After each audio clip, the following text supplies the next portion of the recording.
ED को बड़ा झटका लगा है और इनके पक्ष में आया है आदेश।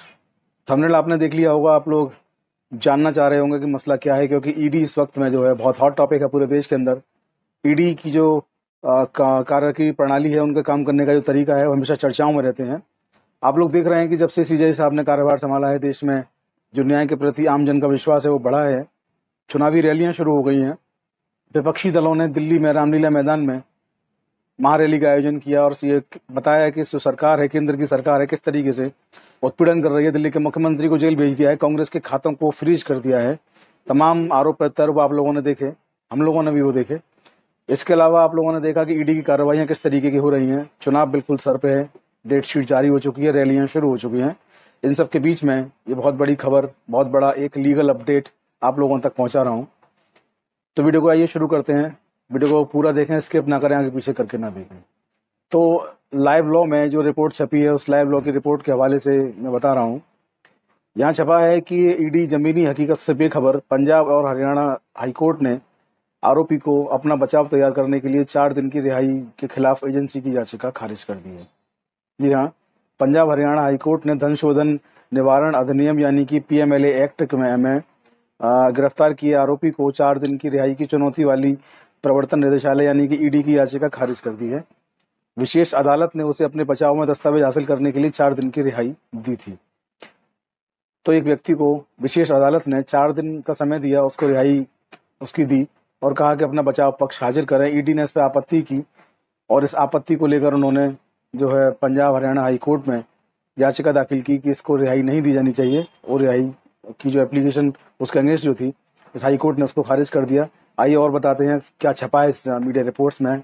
तो लाइव लॉ ने आगे इस पर लिखा है कि न्यायालय ने ईडी द्वारा उठाए गए तर्क को खारिज कर दिया कि यदि याचिकाकर्ता को जेल से बाहर ले जाया जाता है और उसे जेल परिसर के बाहर अन्य व्यक्तियों से मिलने की अनुमति दी जाती है तो यह न्याय की गंभीर विफलता होगी। आप सोच के देखिए कि ये तर्क जो है वो कितना सही है, कितना गलत है। एक व्यक्ति अपना बचाव तैयार करने के लिए अगर वो जेल से बाहर निकलता है और सोचिए न्यायालय उसको परमिट करता है, न्यायालय उसको आदेशित करता है, न्यायालय उसकी रिहाई करता है कि 4 दिन है आपके पास, जाइए अपना बचाव पक्ष तैयार करिए। तो ईडी जो है ये कहता है कि ये व्यक्ति अगर बाहर जाएगा, आम जन से मिलेगा, आम लोगों से मिलेगा, तो ये जो है न्याय की गंभीर विफलता होगी।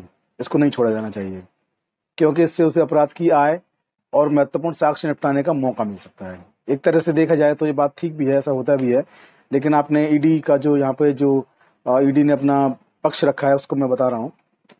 न्यायालय ने इस पर कहा कि ईडी द्वारा उठाई गई आपत्ति व्यवहारिक और जमीनी हकीकत से बहुत दूर है, क्योंकि परिवार के सदस्यों और करीबी दोस्तों को जेल में भी कैदी से मिलने की अनुमति है।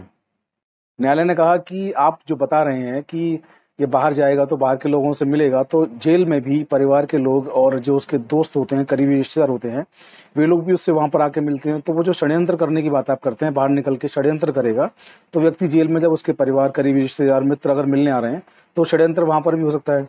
वो ये नहीं है, जरूरी नहीं है कि जेल से निकलने के बाद ही वो षड्यंत्र को करेगा। ये न्यायालय ने यहाँ पे अपना ओपिनियन दिया। न्यायालय ने आगे कहा कि जेल में बंद होना समाज से अलगाव नहीं है, बल्कि यह आरोपी पर एक परिसर की 4 दीवारी के भीतर रहने के लिए लगाया गया प्रतिबंध है, जहां लोग कैदी से मिलने आ सकते हैं और कैदी उनसे मिलने के लिए बाहर नहीं आ सकते हैं। यदि कोई इस तरह की चाल चलता है तो उसे ऐसी बातचीत के दौरान और यहाँ तक कि जब कैदी मुकदमे में शामिल होने आता है तब भी मौका मिल जाएगा।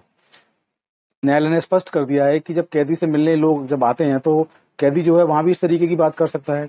और कैदी जब न्यायालय में, जब उसकी तारीख होती है, जब उसकी पेशी होती है, जब न्यायालय में जेल से वो तारीख पर जाता है, तो उस दौरान भी लोगों से मिल करके जो षड्यंत्र करने की बात आप कर रहे हैं, वहां भी वो कर सकता है उस तरीके की चीजों को। अदालत ने आगे कहा कि ईडी द्वारा उठाया गया आधार जमीनी हकीकत पर आधारित नहीं है। ऐसा प्रतीत होता है कि प्रवर्तन निदेशालय जमीनी हकीकत से अनजान है। ये एक तरह से ईडी को फटकार कहेंगे।